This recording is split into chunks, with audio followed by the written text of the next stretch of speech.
नमस्कार दोस्तों, स्वागत है अपेक्स स्टडीज में। दोस्तों, राजस्थान की ज्योग्राफी के अंदर हम लोगों ने राजस्थान का परिचय पढ़ा, राजस्थान की भौगोलिक स्थिति पढ़ी। दोस्तों, ये जो टॉपिक है ना, राजस्थान की भौगोलिक स्थिति, ये एक ऐसा टॉपिक था आप लोगों के लिए कि यहाँ से आप लोगों के जो भी क्वेश्चन बनने हैं मोस्टली वो इस टॉपिक में से बनने वाले हैं। अब हमें क्या करना है कि हमारा जो अगला टॉपिक है वो समझना है, और अगले टॉपिक का नाम है राजस्थान की नदियां। यदि दोस्तों आप लोगों ने राजस्थान का भौतिक स्वरूप ढंग से समझा है तो मैं आपको इतना जरूर बता दूं कि आपको राजस्थान की नदियां समझने में ये मान के चलना कि बहुत ही कम समस्याएं आएंगी। बाकी आप लोगों को ऑटोमेटिक वो सारी चीजें याद हो जानी है जो आप लोगों को राजस्थान की भौतिक स्वरूप में पढ़ा, उसको आप काम में लेंगे राजस्थान की नदियों में। दोस्तों, हमारा जो टॉपिक है और उस टॉपिक का नाम है राजस्थान की नदियां।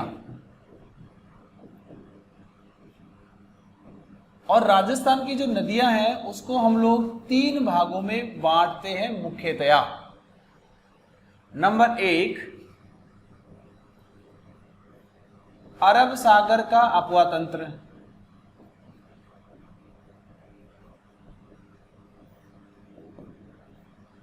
या मैं इसको आपको यदि तरीके से एक अलग तरीके से समझाऊं तो राजस्थान का अपवा तंत्र, क्योंकि आप लोगों को फिर वो समस्या रहेगी उस शब्द से।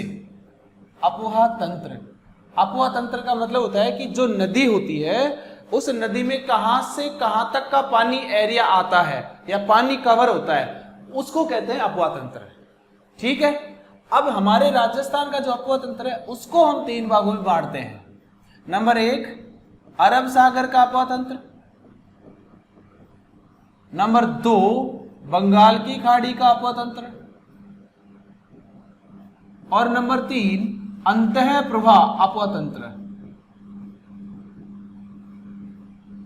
दोस्तों, यहां पे गौर करने योग्य बात जो है वो ये है कि राजस्थान का अपवा तंत्र, अपवा तंत्र का मतलब मैंने समझाया आपको। अपवा तंत्र का अर्थ क्या बताया कि जहां नदी होती, जैसे मैं बताऊं आपको, जैसे मान लो ये नदी है। अब इस नदी में एक सहायक नदी आके और गिर रही है और इस नदी की 2 सहायक नदियां और हैं, इस नदी की सहायक नदियां और हैं।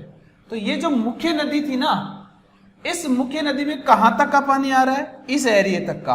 तो ये इस नदी का पूरी का अपवा क्षेत्र हो गया।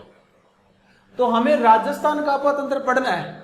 अब इसमें आपने लिखा सर इसको 3 भागों में बांटा गया, तो देखो 3 भागों में इसको कैसे बांटा गया है मैं आपके सामने बात करता हूं। ये हमारा राजस्थान है, ये हमारा राजस्थान है, और इस राजस्थान में ये अरावली है। अब ध्यान देना सब लोग, क्योंकि अब आप लोगों ने राजस्थान का भौतिक स्वरूप पढ़ा है तो वो बहुत ही काम आने वाला है। अब इस राजस्थान के भौतिक स्वरूप के अंदर ये अरावली है, तो इस अरावली के पश्चिमी भाग में जो भी नदियां निकलती है, जैसे मैं बात करूं यहां लूणी नदी की, तो जो भी नदियां निकल रही है पश्चिम भाग में, उनका सबका पानी अरब सागर में जा रहा है, अरब सागर में जा रहा है। तो इसका मतलब ये हुआ, ये टोटल इधर का पश्चिम भाग ये अरब सागर का अपवा तंत्र हो गया। सर इसमें से क्वेश्चन कैसे आएगा? क्वेश्चन आ जाता है, जैसे 4 नदी के नाम दे दिए और आपसे पूछ लिया निम्नलिखित में से कौन सी नदी अरब सागर के अपवा तंत्र का भाग नहीं है। इसका मतलब वो ये पूछना चाहता है आपसे कि वो नदी कौन सी है इन 4 में से जो अरब सागर में नहीं जाती है, बाकी जाती हैं। ऐसे क्वेश्चन एग्जाम में होते हैं। तो हमें उन प्रश्नों को लिए क्या करना है, हमें समझना है कि क्या है। तो देखो यहां आप लोगों को ये बात समझ में आ गई होगी। इसके अलावा अब इसके राजस्थान के पूर्वी भाग की बात कर रहे हैं, तो पूर्वी भाग का जो भी पानी है तो ये सारा का सारा पानी जाता है बंगाल की खाड़ी में। जैसे सर उदाहरण, जैसे ये चंबल नदी है, चंबल में बनास मिलती है, ये चंबल जाके यमुना में मिल जाती है और यमुना गंगा में मिल जाती है। तो ये टोटल का टोटल जो भाग है ये गंगा नदी का भाग है, इसलिए इसका नाम है गंगा का अपवा क्षेत्र। लेकिन हमें गंगा नहीं पढ़नी है, ना यमुना पढ़नी है, हमें तो राजस्थान में चंबल पढ़नी है, तो इसको कहते हैं चंबल का अपवा क्षेत्र। ठीक है, तो ये बंगाल की खाड़ी में जाता है। और तीसरी बात आती है हमारे लिए, वो है अंतः प्रवाह। ये मोस्ट है। पूरे भारत में दो ही अफवाह तंत्र पाए जाते हैं, बंगाल की खाड़ी का अफवाह तंत्र और अरब सागर का अफवाह तंत्र।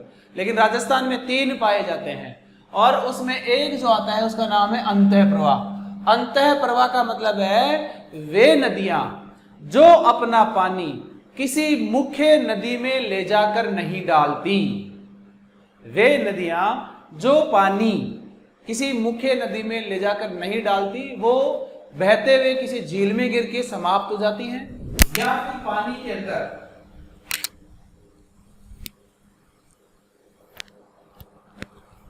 या बहते बहते विलुप्त हो जाती हैं, उनको हम कहते हैं अंतः प्रवाह। तो राजस्थान में हम लोग लगभग 7-8 ऐसी नदियां हैं जिनके बारे में हम पढ़ने वाले होंगे। अब हमारे सामने जो अरब सागर और बंगाल की खाड़ी और अंतः प्रवाह का जो क्षेत्र है, इसके बारे में हम लोग बात करें तो देखो साहब, मैं मोटी मोटी यहाँ पे कौन कौन सी वो नदियां हैं। राजस्थान में लगभग 15 अफवाह तंत्र पाए जाते हैं। राजस्थान में लगभग 15 अफवाह तंत्र पाए जाते हैं। जैसे मैं अरब सागर की बात करूं तो यहां आप लोगों को मुख्यतया मोटी मोटी 2 नदियां पढ़नी हो, वैसे पढ़ेंगे और भी 5-7 जिनकी सहायक नदियां भी, लेकिन यहां आप लोग 2 नदियां पढ़ेंगे, जिसमें एक का नाम है लूणी नदी, एक का नाम है पश्चिमी बनास नदी, और एक का नाम है माही नदी। ये 3 नदियां हैं जो आप लोग पढ़ने वाले हैं, और ये नदियां अपना पानी ले जाती हैं अरब सागर में।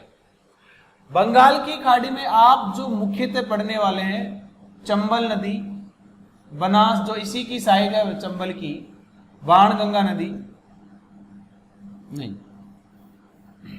ये मुख्यतः हम लोग पढ़ने वाले और इसकी सहायक नदियां होंगी। उसके बाद में अंतः प्रवाह में छोटी मोटी जो भी है, मसूरदी है, काकनेई है, ठीक है, अंता है, वो सारी हम लोग पढ़ेंगे।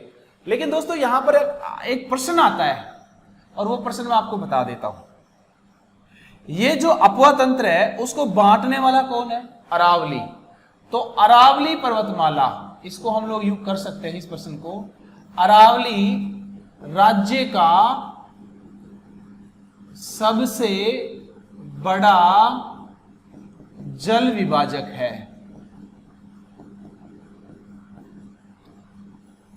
सबसे बड़ा जल विभाजक, लेकिन ये जो जल विभाजक है ये पर्वत श्रेणी है।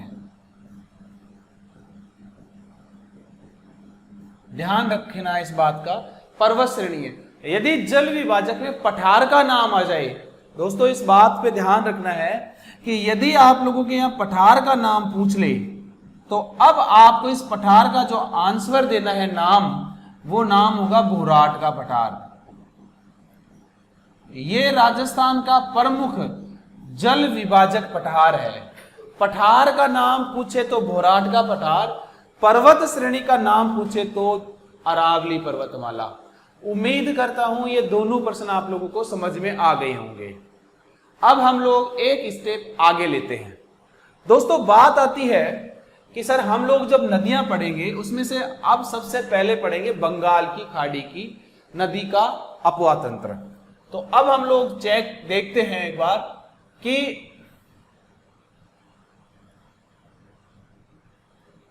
अब हमारे सामने ये आएगा कि किस प्रकार से हम लोग इन नदियों को पढ़ना है। तो मैं आप लोगों के लिए इसके लिए एक तरीका लेके आया हूं, और ये तरीका ऐसा जबरदस्त तरीका होगा जो आप लोगों को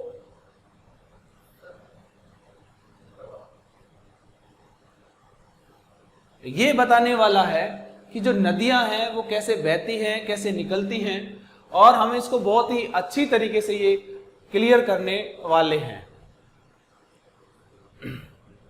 ये आपके सामने एक नदी दिख रही होगी, एक नदी का क्षेत्र दिख रहा होगा, और इस नदी का नाम है चंबल नदी।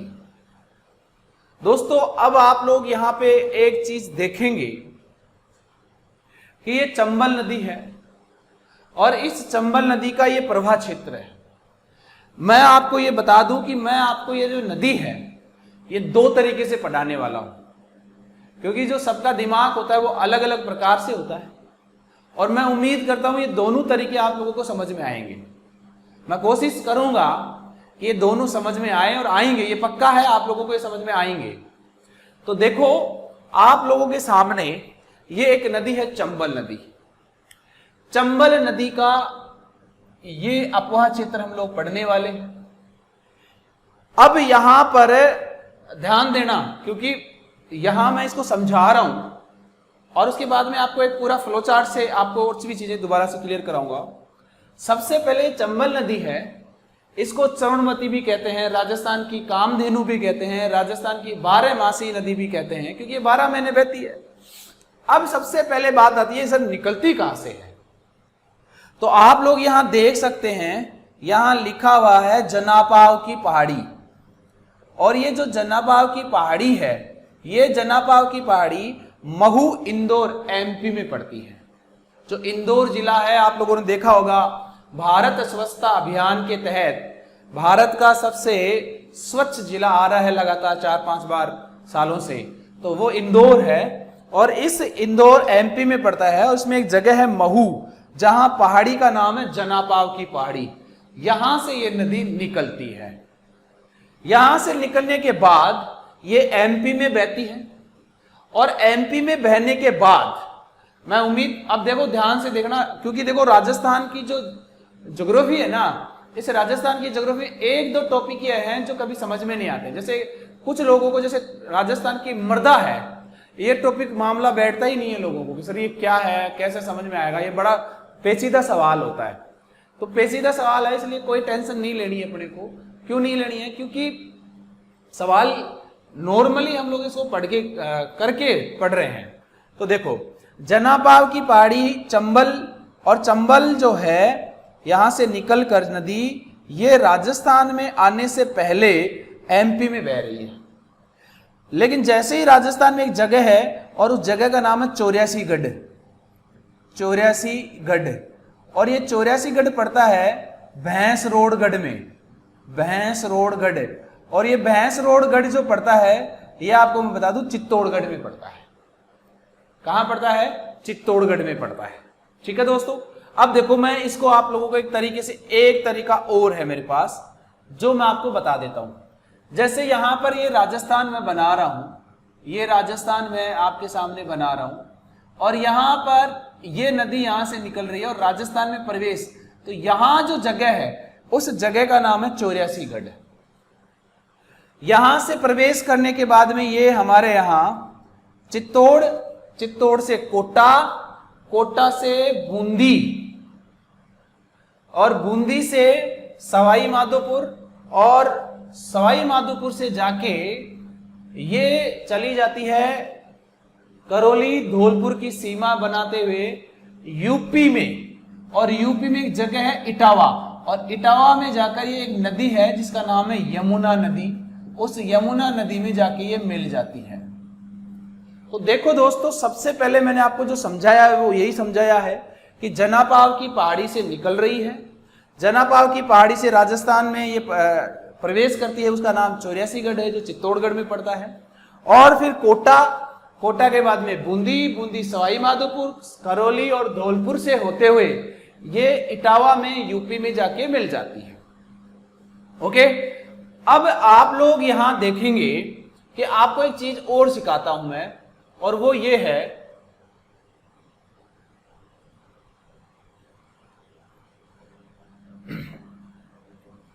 कि ये हमारा राजस्थान है,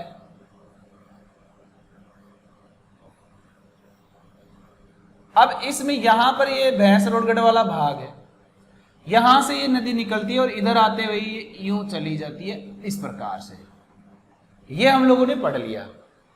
अब चंबल नदी के बारे में बहुत सी जानकारियां हैं जो मैं आपको एक फ्लो चार्ट के माध्यम से देना जा रहा हूं। ये फ्लो चार्ट आपको ये समझाने वाला है कि ये जो नदी है चंबल नदी, इस चंबल नदी के बारे में जो बातें हैं वो हम लोग करने वाले हैं।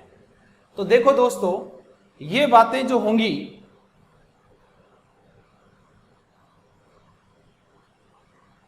देखो ये चंबल नदी है, चंबल नदी, चंबल नदी के उपनाम, उपनाम मैंने अभी बताया चरणवती है, राजस्थान की कामधेनु, और वैसे गाय का नाम आ जाए ना कि राजस्थान की कामधेनु, तो गाय का नाम राठी है, ध्यान रखना इस बात का, ठीक है। सर्वाधिक सतही जल वाली नदी है, सतही जल का मतलब है बहने वाला, जो ऊपर जल बहता है, तो राजस्थान में सर्वाधिक जो पानी है वो इसी चंबल नदी में आता है। इसका जो उद्गम होता है, ये उद्गम आप लोग देख रहे होंगे, जनापाव की पहाड़ी है और ये 616 मीटर ऊंची है, 616 मीटर ऊंची है, जो महू इंदौर एमपी में पड़ती है। कहां पड़ती है? एमपी के अंदर पड़ती है। दोस्तों इसका प्रवाह यानी बहाव कहां कहां बहती है? तो एमपी के अंदर ये इंदौर में, भिंड में और मुरैना में 3 जिलों से बहती हुई आती है, और राजस्थान में चित्तौड़, कोटा, बूंदी, जो बूंदी में इसमें एक हया हाई नाम लिख रखा है, हया हाई, ये बूंदी में इस चंबल का नाम है, बूंदी में चंबल का नाम है हया हाई। बात राजस्थान में बहने की आती है तो चित्तौड़ में, कोटा में, बूंदी में तो बहती है, साथ ही अंतरराज्यीय सीमा बनाती है। देखो एक अंतरराष्ट्रीय सीमा होती है जो दूसरे देश के साथ बनती है, एक अंतरराज्यीय सीमा होती है जो 2 राज्यों के साथ बनती है, और 2 राज्यों के साथ सवाई माधोपुर, करौली और धौलपुर ये राजस्थान के जिले हैं, और उधर यदि बात करते हैं तो एमपी के साथ सीमा है, एमपी के साथ क्या है? सीमा है। ओके, उसके बाद में यूपी के अंदर देखो, मैंने कहा चंबल नदी का प्रवाह, तो चंबल नदी 3 राज्यों में बह रही है, जिसमें एक का नाम एमपी है, दूसरे का नाम राजस्थान है, तीसरे का नाम यूपी है। आपने देखा कि एमपी में इंदौर, भिंड और मुरैना में बहती है, और चित्तौड़, राजस्थान में चित्तौड़, कोटा, बूंदी में इसका नाम हया है। अंतरराज्यीय सीमा बनाती है सवाई माधोपुर, करौली और धौलपुर, ये राजस्थान के जिलों के साथ, और एमपी जिला राज्य है। अब बात आता है संगमसर, ये कहां जाके मिलती है? तो ये यमुना नदी में मिलती है, इटावा यूपी के अंदर। अब हम लोग इसके आगे की बात करते हैं, तो आगे की जब बात करें तो दोस्तों देखो, अब हम लोग इसे आगे देखो, अब आती है बात इसके लंबाई की। तो देखो लंबाई की जब चर्चा करते हैं हम लोग, तो यहां पर आपने देखा होगा कि इसके बारे में, लंबाई के बारे में 2 चीजें लिखी हुई हैं। दोस्तों आपके पास इस पीडीएफ के द्वारा पढ़ाने का जो कारण है ना, वो कारण यही है कि आपको सारी बातें बिल्कुल स्पष्ट तरीके से लिखी हुई मिल जाएंगी, जिससे आपको कंफ्यूज होने की कतई जरूरत नहीं पड़ेगी। और मुझे पता है कि आप लोग जब इसको पढ़ेंगे, जब पूरा वीडियो देखेंगे, तो आपको ये बहुत अच्छे से समझ में आएगा। तो देखो नई की बात करें तो नई लंबाई है इसकी 1051 किलोमीटर, 1051 किलोमीटर, और राजस्थान में इसको 322 किलोमीटर माना जाता है। लेकिन जो पुरानी पहले से चली आ रही है वो 966 किलोमीटर इसकी लंबाई मानी जाती है, 966 किलोमीटर, जिसमें से राजस्थान में 135 किलोमीटर है, स्वतंत्र रूप से 135 किलोमीटर है, और जो अंतरराज्यीय सीमा बन रही थी वो 241 किलोमीटर है, 241 किलोमीटर है, ध्यान दें इस बात का, 241 मीटर है, ठीक है। फिर बात करते हैं एमपी की, एमपी में ये 315 किलोमीटर और यूपी में 275 किलोमीटर बहती है। ओके, अब बात आता है कि इसका कुल अपोहा तंत्र, राजस्थान में जो नदियां हैं उनमें से कुल अपोहा तंत्र कितना है? तो इसका 72 इकाई दहाई सैकड़ा, तो 72,032.05 वर्ग किलोमीटर है, ठीक है। और इसका जो प्रतिशत है वो 20.90% है। सर्वाधिक महत्वपूर्ण है ये मोस्ट है, ये ध्यान रखना है आप लोगों को, ये मोस्ट है। उसके बाद में बात करते हैं हम लोग सहायक नदियों की। दोस्तों सहायक नदियां हैं, अब आपको यहाँ पे बड़े इस पे ध्यान देना है कि जो सहायक नदियां हैं, क्योंकि आपको बहुत काम का है ये प्रश्न, सहायक नदियां जो हैं उन पे क्या करना है हमारे को समझना है।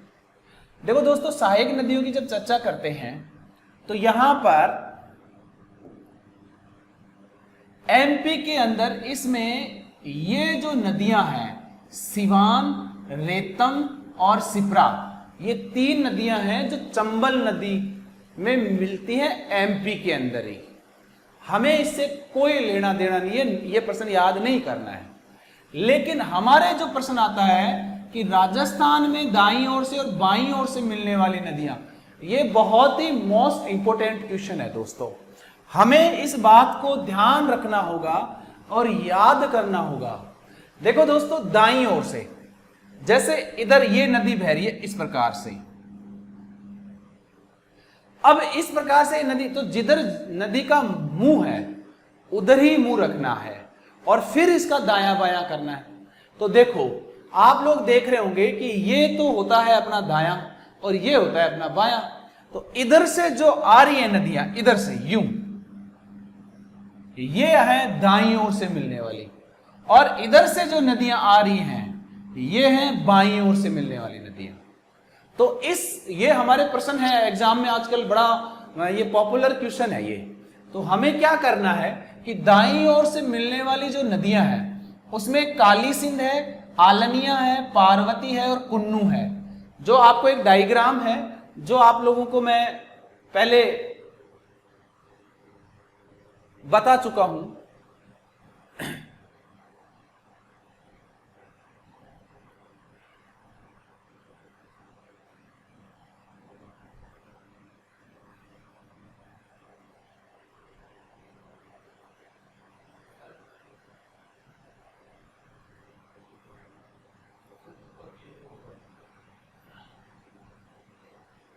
देखो, ये आप लोगों का क्षेत्र है, नदी है। अब इसमें आप लोग देखो एक बार सभी, देखो यहां पे देखने की चीज ये है कि ये नदी है और इस नदी के अंदर इधर से जो नदियां मिल रही हैं दाईं ओर से और इधर से जो मिल रही हैं वो बाईं ओर से। अब इसकी ये जो सहायक नदियां हैं, अब ये हमारे लिए प्रश्न आता है कि निम्नलिखित में से दाईं ओर से मिलने वाली नदी कौन सी है, बाईं ओर से मिलने वाली नदी कौन सी है। तो हमारा ये प्रश्न बड़ा काम का होता है और आपको इस प्रश्न को ध्यान भी देना है दोस्तों, क्योंकि ये प्रश्न यदि आपने समझ लिया, आपने याद कर लिया, तो मैं नहीं समझता कि आपको कोई प्रश्न, आप लोग कोई प्रश्न गलत करेंगे। देखो, अब यहां से दाईं ओर से मिलने वाली नदियां और यहां से बाईं ओर से मिलने वाली नदियां, मैं पहले उसी में चलूंगा जो हम लोग पढ़ रहे हैं, क्योंकि वहां से आप लोग क्या करेंगे कि आपको समझ में आ जाएगा। देखो यहां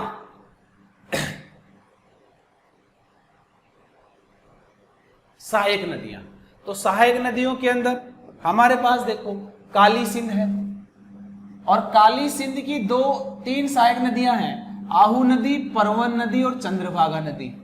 अब आप यहां तो देख ही रहे हैं, आप डायग्राम में भी देखेंगे। जैसे मैं इसको यहां बनाऊं तो ये देखो, ये चंबल नदी है और चंबल की सहायक नदी है काली सिंध नदी, ये काली सिंध हो गई। अब इस काली सिंध की भी सहायक नदी है, एक आहू है, उसके बाद में एक परवन है और एक चंद्रभागा है। काली सिंध की एक, चंद्रभागा। तो देखो ये सहायक नदियां होगी। उसके बाद में इसी की दाईं ओर से मिलने वाली आलनिया नदी है, पार्वती नदी और कुन्नू नदी है। उसके बाद में बाईं ओर से मिलने वाली नदी, तो बाईं ओर से बनास नदी मिलती है जो दाईं ओर से मिलने वाली, अच्छा बाईं ओर से मिलने वाली, ये दायां गलत लिख गया है यहाँ पे, बाईं ओर से मिलने वाली सबसे बड़ी नदी है। और इसमें इसकी ब्राह्मणी है, गुंजाली है, ईज नदी है और कुराल नदी है। ये इसमें बाईं ओर से मिलने वाली नदियां हैं। उसके बाद में अब इसके एक एक के बारे में डिटेल आती है। तो अब इनकी जो डिटेल है वो आप लोग देखो। काली सिंध, अब हम सबसे पहले काली सिंध को लेते हैं। दोस्तों एक बात ध्यान रखनी है आपको, और वो बात ये है कि हमें पहले इसको पढ़ेंगे और जस्ट इसको पढ़ने के बाद हम लोग उसको डायग्राम में भी देखेंगे, ठीक है। अब देखना बड़ा काम का है और आपको समझ में आएगा। काली सिंध नदी, और इस काली सिंध में ये लिखा हुआ है कि ये दाईं ओर से मिलने वाली सबसे बड़ी नदी है।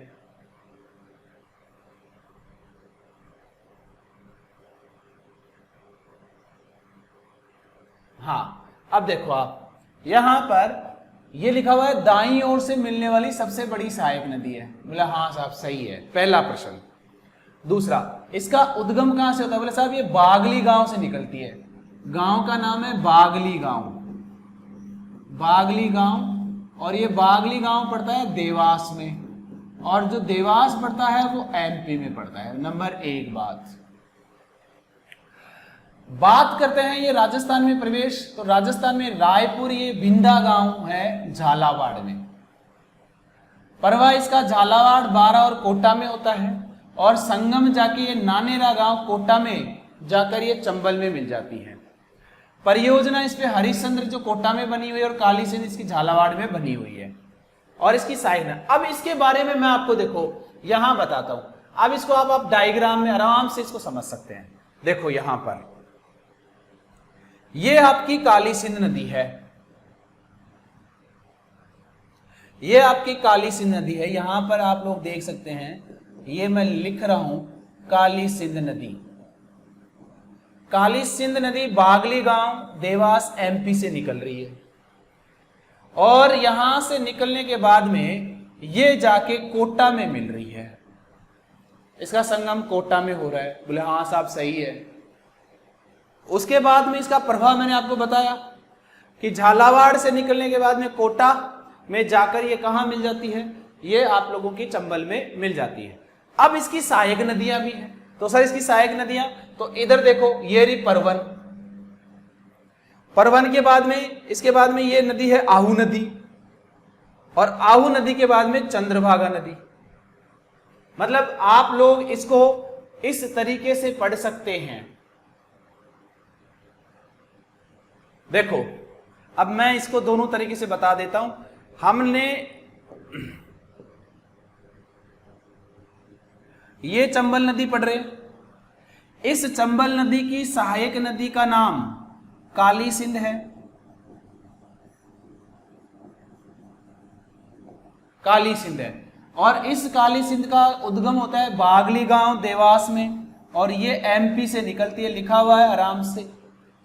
यहां से निकलने के बाद में राजस्थान में ये प्रवेश कर रही है रायपुर बिंदा, रायपुर राजस्थान में, ये राजस्थान आ जाता है। तो राजस्थान में ये रायपुर बिंदा गांव से प्रवेश कर रही है, झालावाड़, बारा और कोटा से बहती हुई है, जाकर कोटा के गांव है नानेरा गांव, उसमें ये चंबल नदी में मिल जाती है। तो यहां पर ये नानेरा गांव है, नानेरा गांव, और ये नानेरा गांव में जाकर ये मिल जाती है। यहां मिलने के बाद में इसमें 2 योजनाएं हैं, ये आप लोगों को ध्यान रखना है कि हरिश्चंद्र कोटा में और काली सिंध झालावाड़ में इस पर परियोजनाएं बनी हुई है। अब इसकी सहायक है आहू। तो देखो यहां पे आहू जो है वो मेहंदी गांव पड़ता है एमपी के अंदर, यहां से ये नदी निकलती है। यहां से ये नदी निकलने के बाद मेहंदी गांव सुसनेर एमपी से निकलकर नंदपुर राजस्थान में प्रवेश कर रही है। देखो ये भी राजस्थान में प्रवेश किया था, इसने भी राजस्थान में प्रवेश किया है। राजस्थान में प्रवेश करने के बाद में झालावाड़ मुकुंदरा हिल्स होते हुए कोटा झालावाड़ की सीमा बनाती हुई ये काली सिंध में गागरोन में आकर, ये रहा गागरोन, गागरोन में आकर, ये गागरोन है,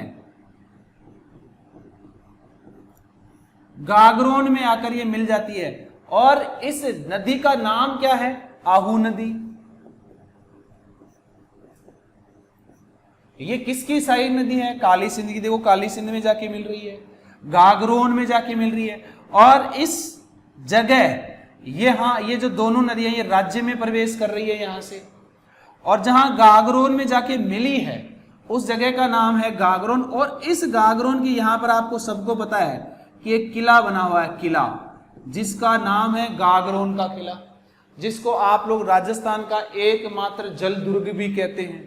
तो ये राजस्थान का एकमात्र जल दुर्ग जो है वो आहू और काली सिंध नदी के दोनों के संगम के बीच में बना हुआ है, जहां हीरामन नाम का तोता पाया जाता है। ओके, इसके बाद में इसकी भी सहायक नदी है, क्या नाम है, पीपलाज नदी। उद्गम पंचपाड़ झालावाड़ से, संगम चौखेरी गांव, परियोजना पीपलाज। देखो इसकी भी सहायक नदी है, ये लो, जिसका नाम क्या है, आहू नदी की भी सहायक नदी है जिसका नाम है पीपलाज नदी। ये लो सा, सॉरी,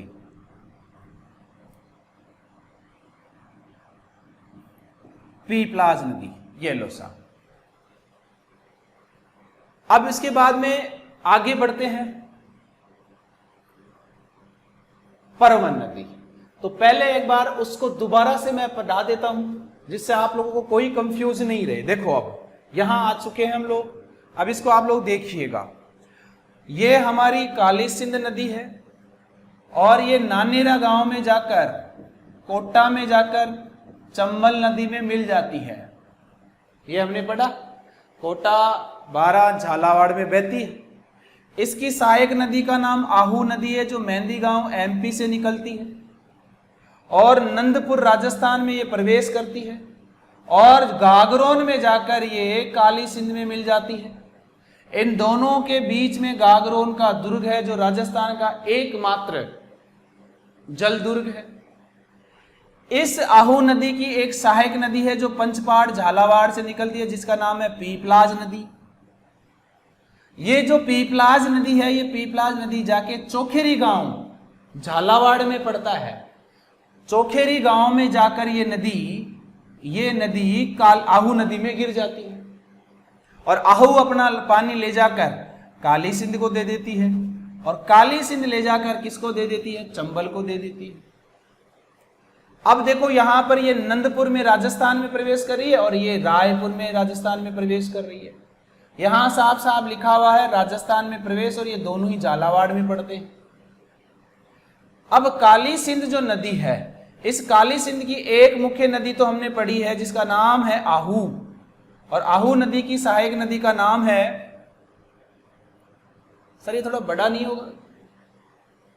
ओके, तो यहां पर अब हम बात करते हैं आगे की बात, और आगे की बात यह आती है कि इसकी दूसरी सहायक, काली सिंध की दूसरी सहायक, तो काली सिंध की दूसरी सहायक का नाम है चंद्रभागा नदी, और ये चंद्रभागा नदी जो है ये सेमली गांव झालावाड़ से निकलती है और खड़िया गांव झालावाड़ में जाकर समाप्त हो जाती है। इसके बाद में जो नेक्स्ट नदी आती है जिसका नाम है परवन नदी। ये जो परवन नदी है ना, ये मालवा के पठार एमपी से निकलती है। यहां आप लोग देख रहे होंगे, यहां लिखा हुआ है मालवा का पठार, ये एमपी में है और यहां से दो नदियां निकलती हैं, एक का नाम है अजनार और दूसरी का नाम है घोड़ा पछाड़। एक का नाम है अजनार और एक का नाम है घोड़ा पछाड़। ये दो नदियां निकलती हैं और ये दोनों नदियां एक हो जाती हैं, और जो एक हो जाती है वहां इस नदी को कहा जाता है परवन, उसको कहा जाता है परवन। और ये परवन नदी बनने के बाद में ये राजस्थान में मनोरपुर नहीं है, ये मनोर थाना है, मनोहर थाना, मनोहर थाना, ये झालावाड़ में पड़ता है, जहां से परवन नदी राजस्थान में प्रवेश कर रही है। यहां से प्रवेश करने के बाद ये नदी आगे बढ़ती है और आगे बढ़ने के बाद में पलायता रामगढ़ में आकर ये नदी किस में गिर जाती है? काली सिंध में गिर जाती है, काली सिंध में गिर जाती है। ओके, काली सिंध में गिर जाती है। उसके साथ साथ इस परवन नदी में एक नदी और गिरती है जिसका नाम काली खो है, और ये झालावाड़ में ही निकलती है और झालावाड़ में जाके बारा में जाके ये मनोर दुर्ग के पास में गिर जाती है। उसके बाद में एक नदी और है जिसका नाम है निवाज नदी। ये निवाज नदी एमपी से निकलती है और एमपी से निकलकर ये राजस्थान में प्रवेश करती है कोल्लू खेड़ी से, और मवासा अकरेरा झालावाड़ में आकर ये परवन नदी में गिर जाती है, ये परवन नदी में गिर जाती है। ठीक है, तो इस प्रकार से ये आपकी कौन सी नदी हुई? ये आपकी परवन नदी हुई। अब दोस्तों आप लोग एक चीज यहां पर नोट करो, और नोट करने वाली बात यह है कि आपके सामने अब जो हमारा ये जो टॉपिक है, इसमें आपने देखा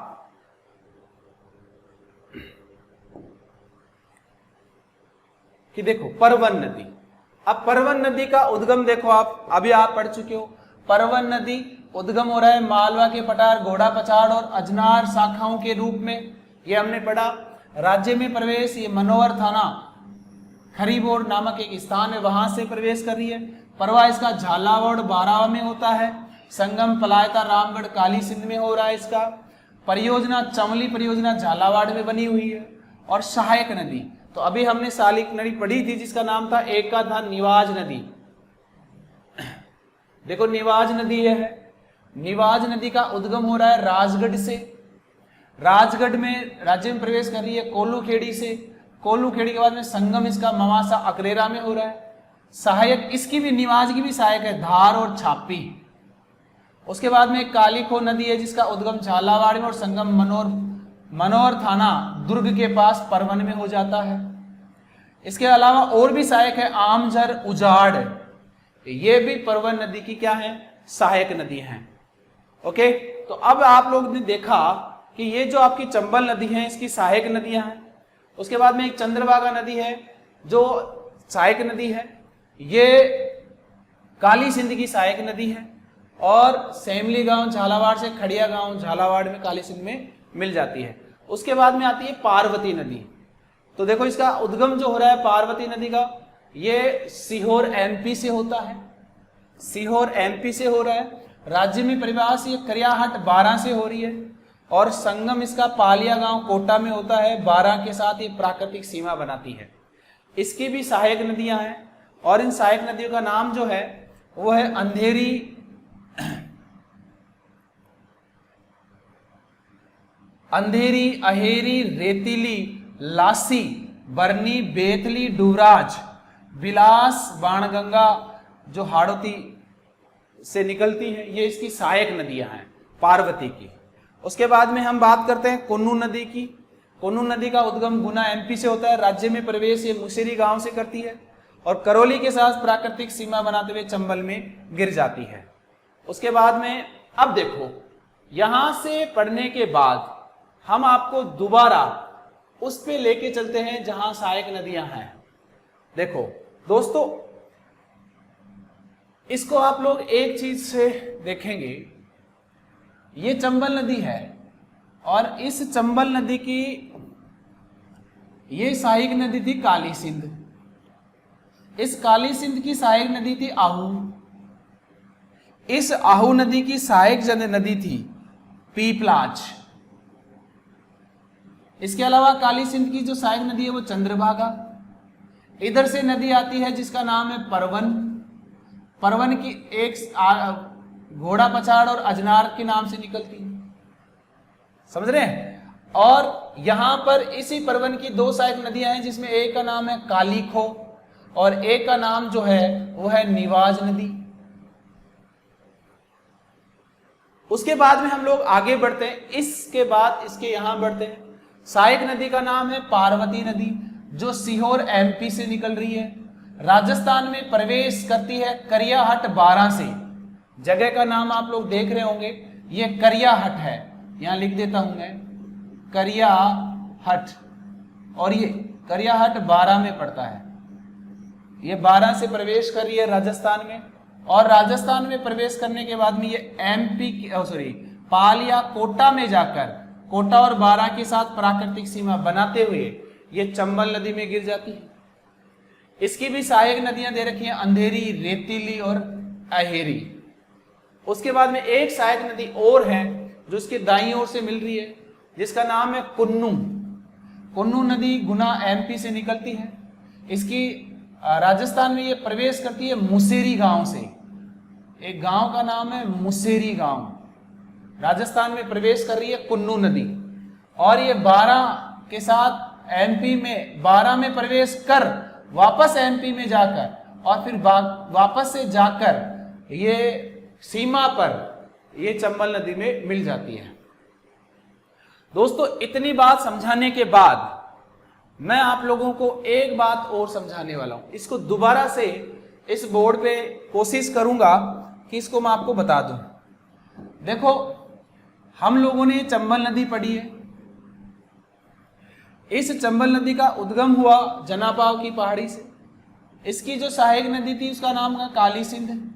तो मैं यहाँ पे सिर्फ मोटा मोटा नाम लिखूंगा जिससे आप लोगों को समझ में आ जाए। काली सिंध नदी की जो सहायक नदी थी उसका नाम था आहू, समझ में आ रहा है। और इस आहू नदी की जो सहायक यहां से पीपलाज नदी नायक सहायक नदी थी। उसके बाद में यहां से एक नदी आई थी घोड़ा पछाड़ और अजनार के रूप में। ये नदी परवन के नाम से कहलाई थी और परवन आके इस काली सिंध में मिली थी, ठीक है। इसके बाद हमारे यहाँ पे इसमें भी 2 नदियां आके और मिली थी। तो ये एक तरह से एक पूरा का पूरा क्षेत्र बनता जा रहा है। उसके बाद में एक नदी और आपने मिलाई थी यहाँ पे पार्वती नदी, यहाँ पे चंद्रभागा नदी मिलाई थी। और उसके बाद में एक नदी और मिलाई थी जिसका नाम था कुन्नू नदी।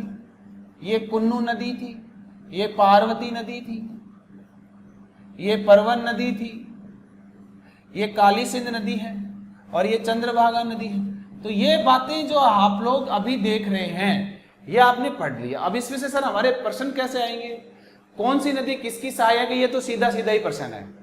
और कौन सी नदी चंबल के दाईं ओर से मिलती है, कौन सी बाईं ओर से मिलती है, ये भी सीधा प्रश्न है। कौन सी नदी का उद्गम कहां से होता है, ये भी सीधा प्रश्न है।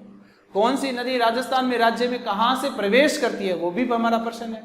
तो हमारे पास बहुत से प्रकार के प्रश्न हैं जो आप लोग इस पीडीएफ से, इस डायग्राम से आप उनका आंसर दे सकते हैं। अब हमारे पास जो नदी आती हैं वो आती है चंबल में बाईं ओर से मिलने वाली नदियां। तो बाईं ओर से मिलने वाली सबसे बड़ी नदी का नाम है बनास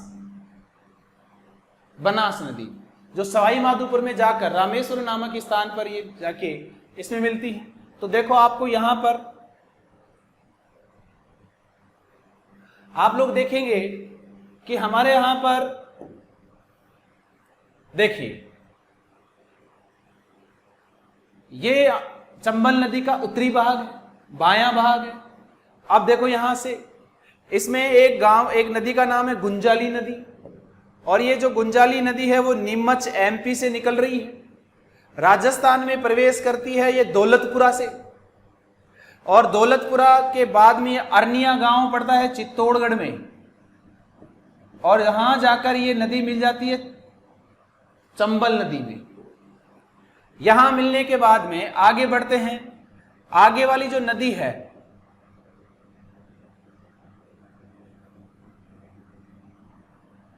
आगे वाली नदी का नाम है बामणी नदी। और ये जो बामणी नदी है,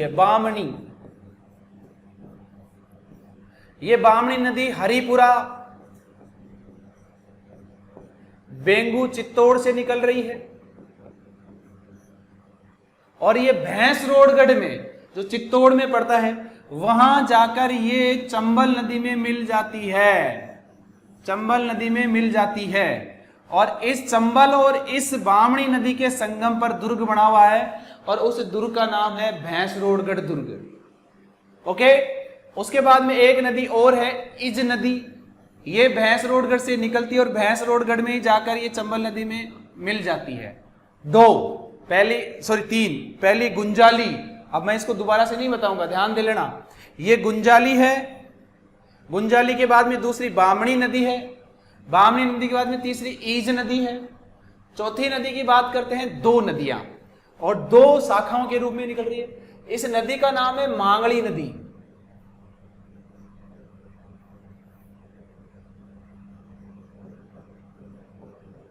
मांगली नदी। देखो दोस्तों, मांगली नदी है ना, ये भीलवाड़ा से निकल रही है और भीलवाड़ा के से निकलकर भीलवाड़ा में भीमलत तालाब बनाती है। भीमलत, ऐसा कहा जाता है भीम ने लात मारी थी इसलिए भीमलत तालाब बन गया। यहां के बाद में ये नदी जाती है बूंदी में, और बूंदी में इस नदी पर भीमलत जलप्रपात बना हुआ है, जलप्रपात बना हुआ है। देखो दोस्तों, भीलवाड़ा में तो तालाब है और तालाब का नाम भीमलत है। कौन सी नदी? मांगली नदी पर। और बूंदी में इस नदी पर जो झरना है जिसको जलप्रपात कहते हैं वो बूंदी में बना हुआ है भीमलत। उसके बाद में एक नदी है मेज नदी जो बिजोलिया से निकल रही है, वो भी भीलवाड़ा में। और ये दोनों नदियां आकर बूंदी में आकर एक जगह मिल जाती हैं। और एक गांव आता है जिस गांव का नाम है लाखेरी, और लाखेरी गांव पड़ता है बूंदी में, जहां आकर ये दोनों नदियां मेज नदी और मांगली नदी, मेज नदी के नाम से आकर ये चंबल नदी में गिर जाती है। तो पहली गुंजाली थी, फिर बामणी है, फिर तीसरी ईज है, और चौथी जो नदी है वो मेज है। उसके बाद में एक नदी है चाकण, ध्यान रखना है, डाकण नहीं है, चाकण है। और ये जो चाकण नदी है बूंदी से निकल रही है, और ये करणपुरा गांव आता है सवाई माधोपुर का, जहां जाकर ये चंबल नदी में गिर जाती है, जहां जाकर ये चंबल नदी में गिर जाती है। और उसके बाद में बनास नदी है, जो सीप नदी के साथ मिलकर, सीप नदी के साथ मिलकर दोनों नदी आकर रामेश्वर नामक, सवाई माधोपुर में रामेश्वर नामक स्थान पर चंबल नदी में गिरती है और त्रिवेणी संगम बनाती है। तो अब हम लोगों ने देखा कि ये इसके बाईं ओर से मिलने वाली नदियां हैं। अब आप लोग देखेंगे कि हमारे सामने इसके लिए एक पीडीएफ भी जो था। अब देखो, बाईं ओर से मिलने वाली नदी गुंजाली नदी, और गुंजाली नदी का उद्गम आप लोग देखिएगा, नीमच जाट गांव एमपी से राजस्थान में प्रवेश दौलतपुरा से, अंत अरण्या गांव चित्तौड़ में हो रहा है। ठीक है, उसके बाद में हम बात करते हैं आगे की, बामणी नदी या ब्राह्मणी नदी। तो ब्राह्मणी या बामणी नदी का उद्गम हो रहा है हरिपुरा गांव बेंगू चित्तौड़ से, प्रवाह चित्तौड़ में होता है और संगम भैंसरोडगढ़ चंबल में मिल जाती है, जहां पे आपका भैंसरोडगढ़ दुर्ग बना हुआ है। विशेष बात लिखी हुई है, बामणी और चंबल नदी के संगम पर भैंसरोडगढ़ दुर्ग बना हुआ है। उसके बाद में ब्राह्मणी नदी से बिसलपुर बांध को जलापूर्ति की जाएगी। बहुत ही बड़ा प्रश्न है ये, आने वाले समय का मोस्ट इंपोर्टेंट क्वेश्चन है कि जो ब्राह्मणी नदी है उससे बिसलपुर बांध जो है, जो राजस्थान का सबसे बड़ा पेयजल बांध है, उसको इससे जलापूर्ति की जाएगी। उसके बाद में हमारे सामने ईज नदी आती है। ईज नदी का उद्गम भैंसरोडगढ़ चित्तौड़ से हो रहा है और संगम डाबीवन चित्तौड़गढ़ चंबल में हो रहा है। मेज नदी, तो मेज नदी का उद्गम हो रहा है बिजोलिया भीलवाड़ा से और बहाव भीलवाड़ा बूंदी में, बूंदी में लाखेरी गांव में जाकर ये चंबल में मिल जाती है, चंबल में मिल जाती है। अब देखो, इसकी सहायक नदी है मांगली, वाजन और कुराल। ध्यान रखना है, अभी आप लोगों को मैं उस डायग्राम से बता चुका हूं। मांगली नदी भीलवाड़ा से निकलती है, जहां भीमलत तालाब बना हुआ है भीलवाड़ा में, और भीमलत जलप्रपात बूंदी में बना हुआ है। इस मांगली नदी का उद्गम भीलवाड़ा में हो रहा है, संगम बाइंस खेड़ा जो बूंदी में है, जहां मेज नदी में जाके मिल जाती है, जो मेज नदी में मिल जाती है। और इसमें लिखा हुआ है भीमलत तालाब बूंदी में, सॉरी भीलवाड़ा में भीमलत तालाब है और बूंदी में भीमलत जलप्रपात है। अब हम लोगों ने ये चीजें पढ़ लिया है कि जो नदी है चंबल नदी, उसकी दाईं ओर से मिलने वाली और उसके बाईं ओर से मिलने वाली। अब आप लोग दोस्तों ये एक चीज ध्यान देने योग्य है। देखो, अब मैं इसको यहां से दोबारा से आपके सामने बताता हूं। ये हमारी चंबल नदी है, यहां से आपने एक नदी निकाली थी गुंजाली नदी, गुंजाली नदी। उसके बाद में आपने एक नदी निकाली थी जिसका नाम था ब्राह्मणी नदी। उसके बाद में एक नदी निकाली थी जिसका नाम था ईज नदी। उसके बाद में आपने दो नदियां निकाली थी, एक का नाम था मेज नदी, एक का नाम था मांगली नदी। और उसके बाद में एक नदी निकाली थी जिसका नाम है बनास नदी। इसकी सहायक नदी एक और थी सीप नदी, जो इसकी सहायक नदी थी, और ये मिलकर चंबल में गिर रही थी, जहां त्रिवेणी संगम बन रहा था रामेश्वरम। ये इसके बाईं ओर से मिलने वाली नदियां थी। इधर से आप लोगों ने निकाली थी काली सिंध नदी, काली सिंध की सहायक नदी आपने आहू लगाई थी, आहू की आपने पीपलाज नदी लगाई थी। उसके बाद में आपने इसकी काली सिंध की सहायक नदी लिखी थी जिसका नाम था चंद्रभागा नदी। उसके बाद में आपने घोड़ा पछाड़ और अजनार के रूप में दो नदियां निकाल के एक नदी बनाई थी जिसका नाम था परवन नदी, जिसका नाम था परवन नदी।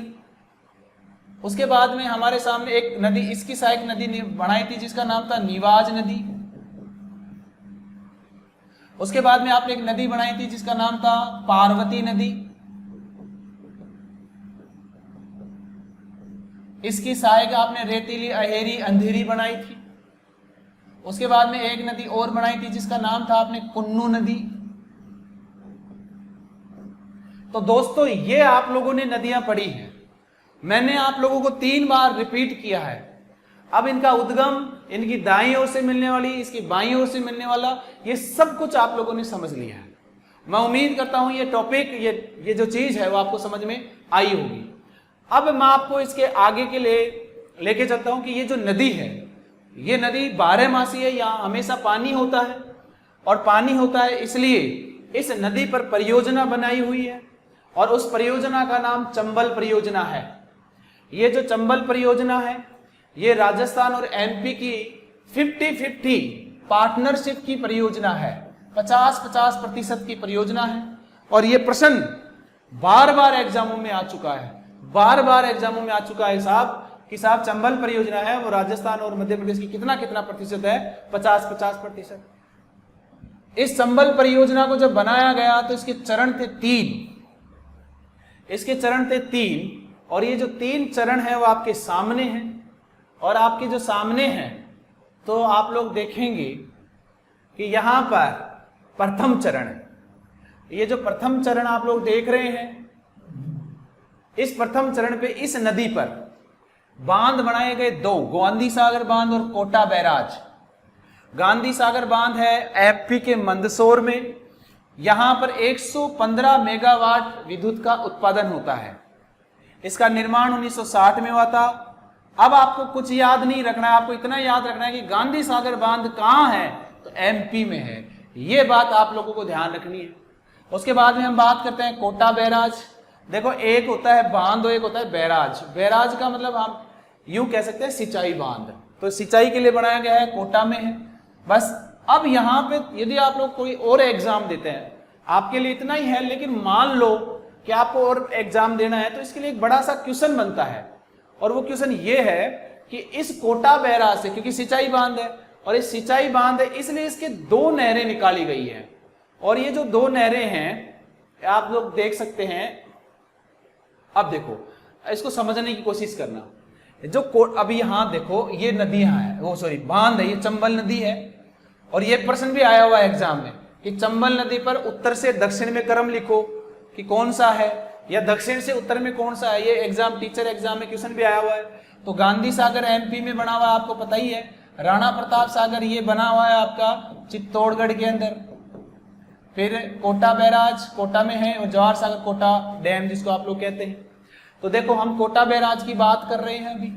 कोटा बैराज जो है इस पे 2 नहरें निकाली गई हैं, दाई नहर और बाई नहर। जो दाई नहर है ये कोटा और 12 जिले और एमपी को सिंचाई करती है।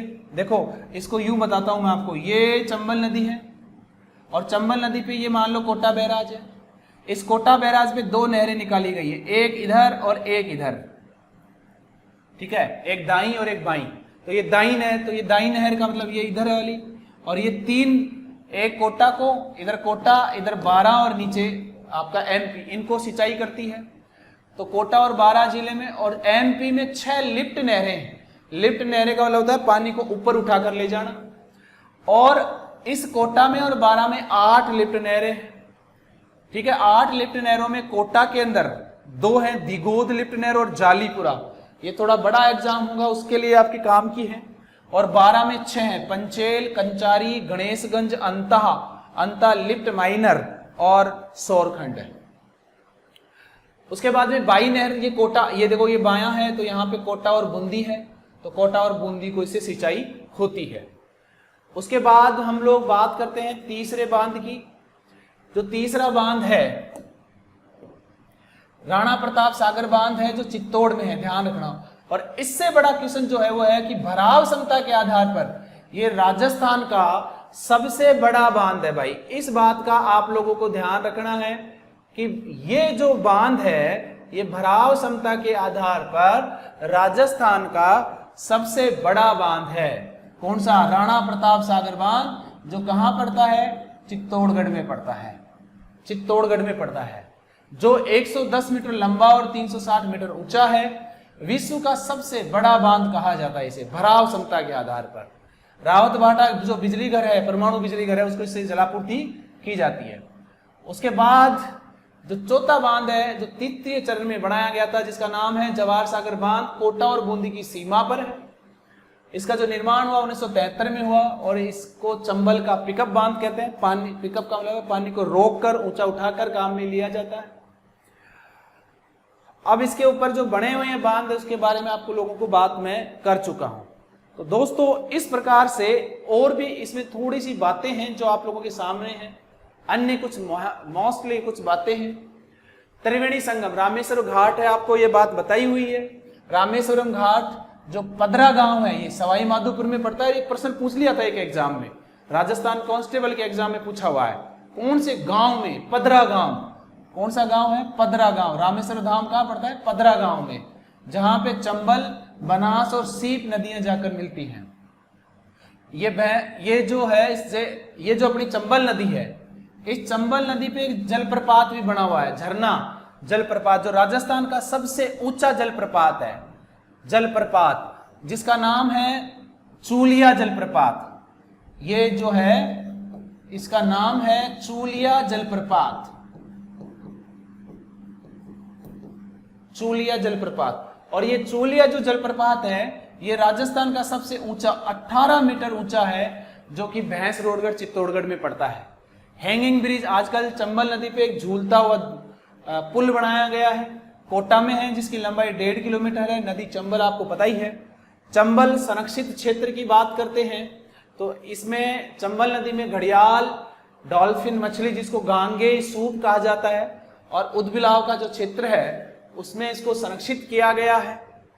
उसके बाद में हम बात करते हैं चंबल में सर्वाधिक अपर्दन करती है, ये मैं आपको भौतिक स्वरूप में पढ़ा चुका हूं। सर्वाधिक अवनालिका अपर्दन करती है, जिससे जो भूमि बनती है उसको उत्खात भूमि या बीहड़ प्रदेश या डांग प्रदेश कहते हैं। सवाई माधोपुर, करौली, धौलपुर को। चंबल में अटल बिहारी वाजपेयी जी की अस्थियां का विसर्जन किया गया था। और ये जो चंबल नदी है इसका विस्तार राजस्थान की बात करें सर्वाधिक कोटा में है, और सर्वाधिक गहरी केशोराय पाटन बूंदी में है। सर्वाधिक गहरी केशोराय पाटन बूंदी में है। उसके बाद हम लोग आगे की बात करें तो ये आप लोगों की चंबल नदी अब समाप्त होती है। दोस्तों मैं उम्मीद करूंगा कि आपको ये चंबल नदी समझ में आई होगी, और इतना समझ लिया आप लोगों ने इसको, तो मैं उम्मीद करता हूं आप बहुत अच्छे से इसको कवर कर पाएंगे। आगे की जो नदी होगी उस नदी का नाम होगा बनास, जिसकी बात करेंगे हम लोग नेक्स्ट क्लास में। Thank you.